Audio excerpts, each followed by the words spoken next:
Jamaah dirahmati Allah Subhanahu wa taala. Ada sebuah hadis dan hadisnya ini sahih. Nabi sallallahu alaihi wasallam pernah mengatakan, "Inna aqrabakum ilayya majlisan yaumal qiyamah ahasinukum akhlaqah." Ya. Orang yang paling dekat denganku nanti di hari kiamat, artinya di jannah, para ulama mengatakan demikian, itu adalah orang yang bagus akhlaknya. Atau hadis yang lain tentang para penyantun, donatur anak. Ana, kata Rasul apa? Ana wakafilul yatimi kahatain. Aku dan penyandang dana, donatur bagi anak yatim, ya, itu menunjukkan dekatnya kedudukan mereka di jannah. Kedudukan Nabi SAW, posisi dan level Nabi SAW di jannah dengan kafilul yatim. Itu saking dekatnya Nabi SAW menggunakan isyarat dua jarinya. Nah, di sini ada dua penafsiran di kalangan para ulama. Yang pertama, dekatnya itu menunjukkan antara kanan dan kiri. Hampir tidak ada apa? Ya, batas. Tapi sebagian ulama ada mengatakan bukan dari sini, tapi lihat dari atasnya. Ini yang normal loh ya. Kalau nggak normal ya mungkin agak jauh. Ini kita ambil yang normal ya. Normal itu biasanya nggak jauh. Maaf lah ya. Beda dengan jari tengah dengan apa? Jempol mungkin agak sedikit. Kalau ini kan berdekatan. Jari telunjuk dengan jari tengah atasnya. Jadi ini dua penafsiran yang menunjukkan dekatnya antara kedudukan Nabi sallallahu alaihi wasallam di jannah dengan kafilul yatim. Lah baru kemudian muncul pertanyaan. Bagaimana dengan kondisi orang yang nantinya di jannah, apakah memang benar-benar satu level itu loh? Satu level itu artinya ya tingkatannya sejajar dengan Nabi sallallahu alaihi wasallam.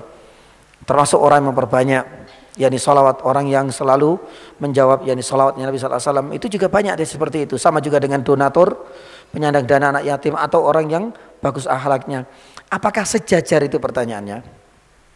Para ulama mengatakan yakni tidak, yakni jawab. Ya, tetap mereka akan mendapatkan posisi yang tinggi. Tapi untuk para nabi itu nggak mungkin sejajar dengan generasi non nabi.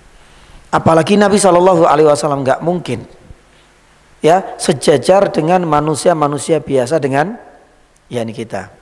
Tapi posisinya tetap berdekatan. Ya mungkin gambaran kita ya. Kalau seandainya Nabi Shallallahu Alaihi Wasallam tingkatan di atas itu nggak jauh lah dengan kita. Karena kalau tingkatannya berapa tadi? Yang kita hapus ini tadi itu kan sampai 6.000. Lah Nabi Shallallahu Alaihi Wasallam memotivasi yakni umatnya ini.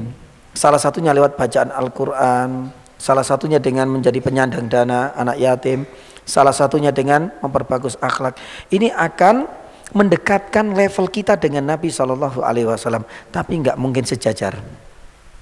Kenapa demikian? Alasannya jadi satu, karena para nabi itu adalah asyadun nasi balaan.